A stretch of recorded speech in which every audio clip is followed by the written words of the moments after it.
welcome back to Irish Footy Vlogs. Welcome to another preview video. This time it's the first division preview video. We're going to give our predictions for these games as well. We'll start this time with Philip. Athlone take on Waterford at the Athlone Town Stadium. Martin Russell in charge there now. Ian Morris in charge of Waterford. Waterford are looking very strong. Athlone a bit unknown, aren't they? A little bit. Yeah, I think Keith, I mentioned in that group chat there today, I think Athlone are a bit of a dark horse for promotion this year. Now, look, I'm not going to turn around and tell you they're going to finish in the top two. Definitely don't think they'll do that. But I think they'll get into the playoffs this season off the back of... You said they're going to finish in the top two, is it? Right. No. Sorry, yeah, exactly. Mixed myself up there.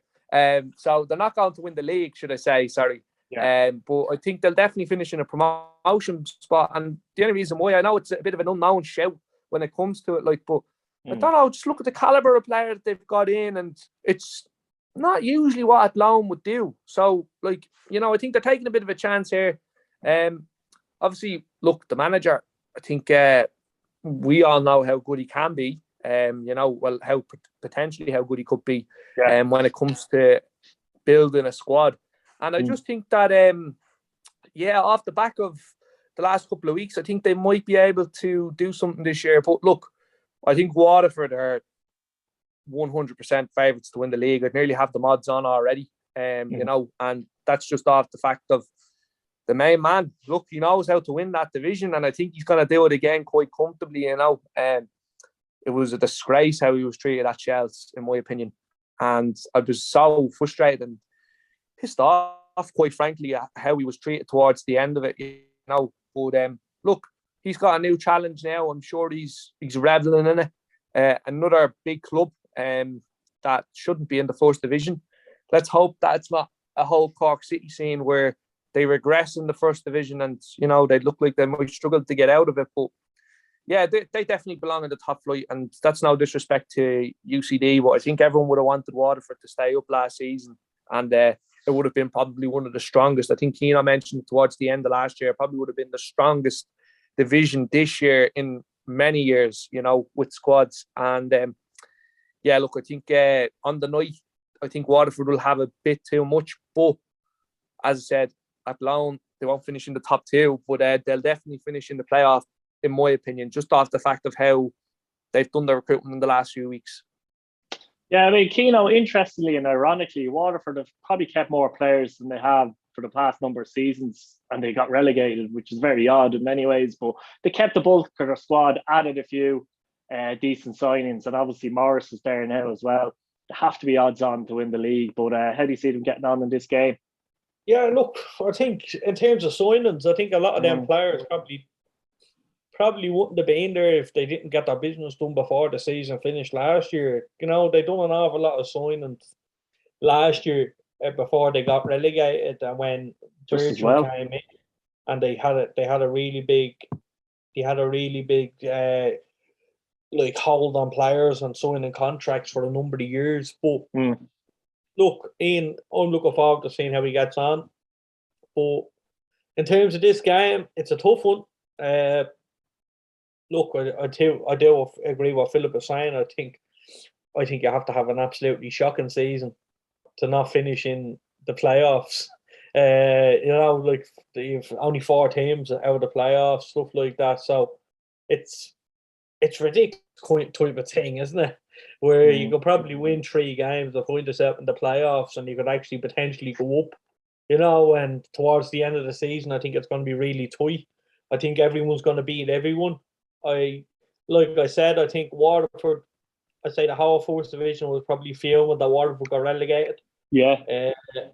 In terms of, because I think Bray would have fancied their chances. I think, even looking, Galway would have fancied their chances. Cork would have fancied their chances. And you're looking then, you're saying, with Waterford coming back down, it's kind of a shell-born feel to it again. Yeah, in terms, you probably think they're going to win it comfortably. I don't think they'll win it comfortably. I do think they'll be on top towards the end of the season, but I don't think it'll be comfortable as Shells. looking at this game, you know, at Long brand new side really again. I think A last lot of year, late signs as well, Keane, isn't there, though? So it's hard to judge. last year, I think they were kind of signing every single player that, you know, clubs probably didn't want type of thing. That's what I felt. And now this year, I think they've done a lot more smarter business. I think, you know, the couple of young lads is going to be brought up and play as well. Look, Martin knows how to play football, so I think we'll see a good side. I think we see a good football side, but whether that's enough to get them into the playoffs and stuff like that is another thing. But, you know, I'm going to go for a Waterford win here. We know what Ian Morris, it's probably not going to be pretty, but if they're getting the results, who cares? Yeah, Philip, what are you going for? One thing's for sure, it won't be a lot of fireworks. No. No. Waterford 1-0. Yeah, I think they'll nick it as well. 1-0 as well. So the Carlisle Grounds Bray Wanderers will take on Cork City. Obviously, big changes at Bray over the off season, and obviously Pat Devlin in there now. You know, they've combined as such with Cabo, and half the Cabo Teely squad have come into Bray. They look like they've have an actual massive squad actually, as opposed to last season. Maybe the first 11's a bit weaker, but Hugh Douglas and players of that various have come in. He'll give them a bit of experience. In terms of Cork City, they were poor, very poor for large chunks of the season last season. Did improve near the back end, but you get the feeling that there'll be a bit more pressure on Colin Healy there this season to perform, and Cork need to be getting into the playoffs for sure, don't they, Philip? Yeah, I think so, Keith. Yeah, you know, look, the whole situation with Cabin Teely, you won't talk about it, and Bray, you know, it's like you could talk about it all day, and poor Keith Ryan, his heart must be broken, but there's massive pressure on Cork this year. Look, I think Damien Duff's comments were said this week, if anyone's a sleeping giant, it's Cork City, in my opinion, you know. Look, I know you can go into history and whatever and letting your club die and all, but look, the fan base down there, they shouldn't be in the first division. It's as simple as that, Keith, you know. Yeah. And the fact they were so poor last season, it really is disappointing to see. But look, who knows, Keith? As we said, there was that little bit of improvement last season. I think you mentioned it last year. You fancied them to get into the playoffs this year, I think, if I recall correctly. And I'd fancy them to do the maybe I'm misquoting you or someone else that said it, but fancy them get into the playoffs. Yeah, look, again, as you mentioned, big pressure. Look, we know what they'll do. They'll go about it. They'll play their football as they can. But like at the end of the day, I think what happened last season, if we recall correctly, senior players let them down at big points in the season, you know, when they needed them. And they can't have that happen again this year. If they want to get anywhere near the playoffs, they need reliability in their players. And that's something that Cork haven't had for a few years, you know. And look, again, I think going forward, this is a massive game because, you know, first game of the season, you want to get points on the board. And look what happened with Athlone last season. They started very, very, very strong. And, you know, the start of the season nearly ended up with them finishing in the playoffs. I know it definitely drifted out towards the end, but it just goes to show how important the good start to the season is. And I'd be honest with you, I don't see it being the case here with this game. I think it's going to be a very, very cagey, tight game because of the fact that there's probably a lot of uncertainty around Bray. And, you know, I think, look, but I don't think they'll be the happiest of fans. And, you know, I think they'll express that throughout the game. And I think that'll probably set up for a cagey 0-0 game. To be honest with you, I can't see either side winning it just off the quality that they have. Keno, how do you see it? Yeah, weird game. Bray coming into this, obviously, after the off season they've had, which is, you know, a bit ridiculous. You know, a bit of a laughing stock as well, if you remember, around November, December time when they were signing players. And then Cabin Teely were announcing that these players have signed too. And it was a bit of a mad thing. I think it was Oscar Brennan or something wrote, I'm delighted to sign for Bray. And then about 10 minutes later, I'm also delighted to sign for Cabin Teely.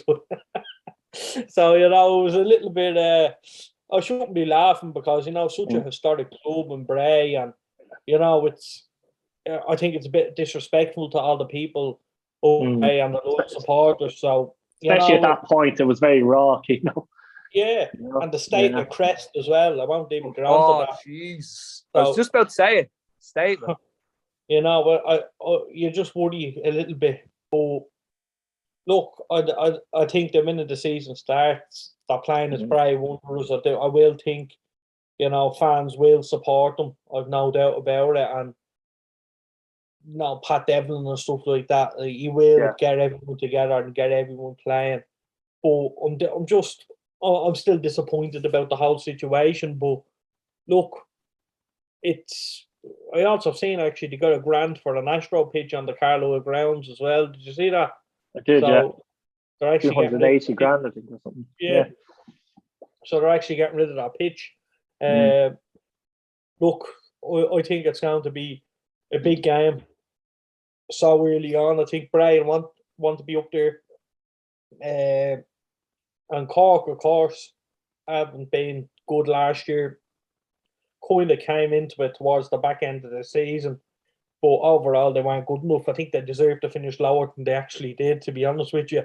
They gave Pats a decent run the cup in the game. Eventually unlucky to lose on penalties. But, I think after that, they kind of really kicked into gear a little bit and started playing good football. And then, I think the off-season, if there was another 3 or 4 games to go, we could have talked about Cork possibly even coming up because they were in that good of form.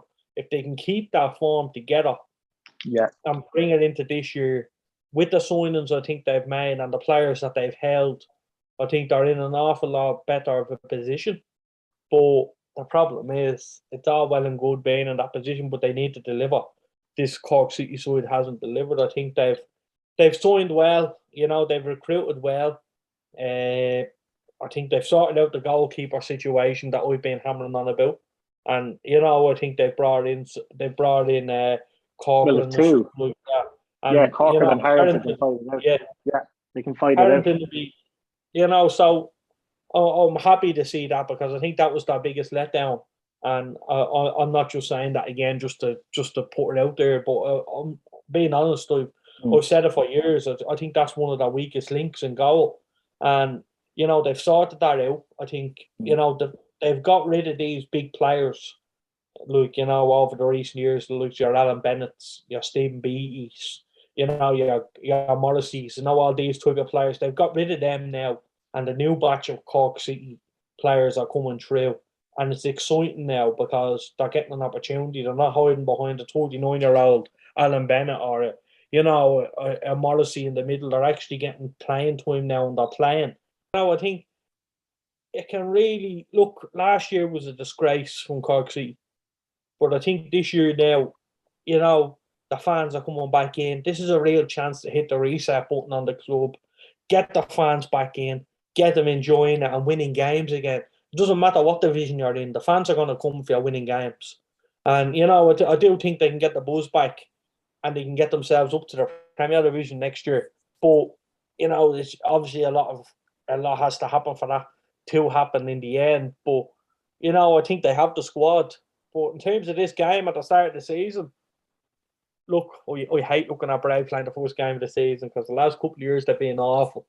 If you think back, Keith, do you remember that 3 first day of the season? Oh my God, He's still yapping on about it. Still, never forget that. If that came out of the quiz, we would have got that. It gives you nightmares, Keno.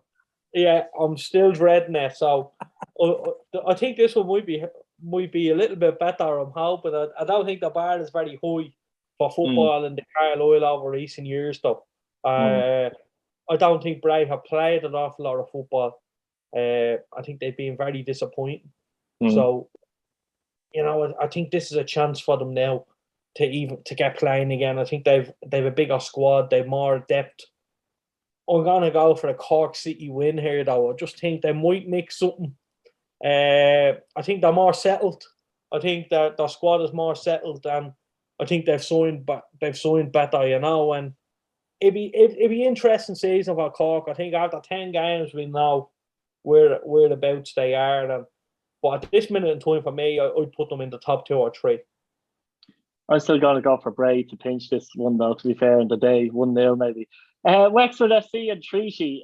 Wexford have obviously made a couple of good signings over the pre-season. Ian Ryan will be into his first full season. Philip here as well. I like the Dinny Corcoran, if you can keep him fit. And that's a big if. It's a big if you can keep him fit, though. But he should bring a bit of experience around the dressing room anyway.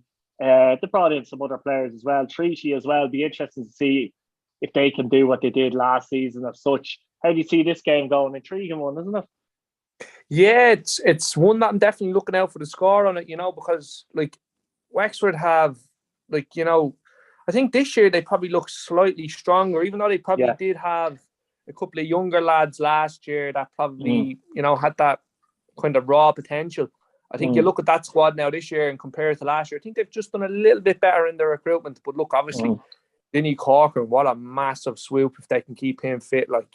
We all know the quality he has. He can be an absolutely unbelievable striker on his day, and he's gave me nightmares at times when he was playing for Bows and scoring against Rovers. There was a bit of a run he went on there at one stage, So, look, we all know how good he can be. If they can keep him fit, he'll be brilliant. And I don't really know about Treaty, to be honest with you, Keith. I just think last year was a bit of many, I'll say. Yeah, but I just think last year was a bit of a fairy tale, to be honest with you. One of those kind of stories that, they nearly did it, and I'm not so sure. Look, you can turn around and say, as you mentioned, they haven't lost too many players, and they've got one or two in. But again, I don't know. I'm just a bit I would never be concerned for them. I think they'll be comfortably in the playoffs again, but probably not as further up as maybe previously people would think, considering last season.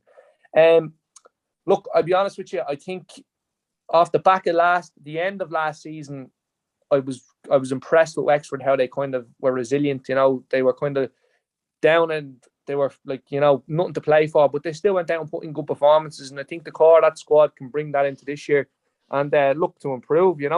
I'm actually going to go very, very brave here, and I'm going to say Wexford are going to nick this 1-0. Interesting stuff. Keno, what do you make of this one? Obviously, Wexford have brought in Joe Manley is another one. You wouldn't have said a year or two ago to bringing in Joe Manley or even Connor Davis and Connor Barry and players like that. But can they beat Treaty at home? Yeah, it's no reason why they can't.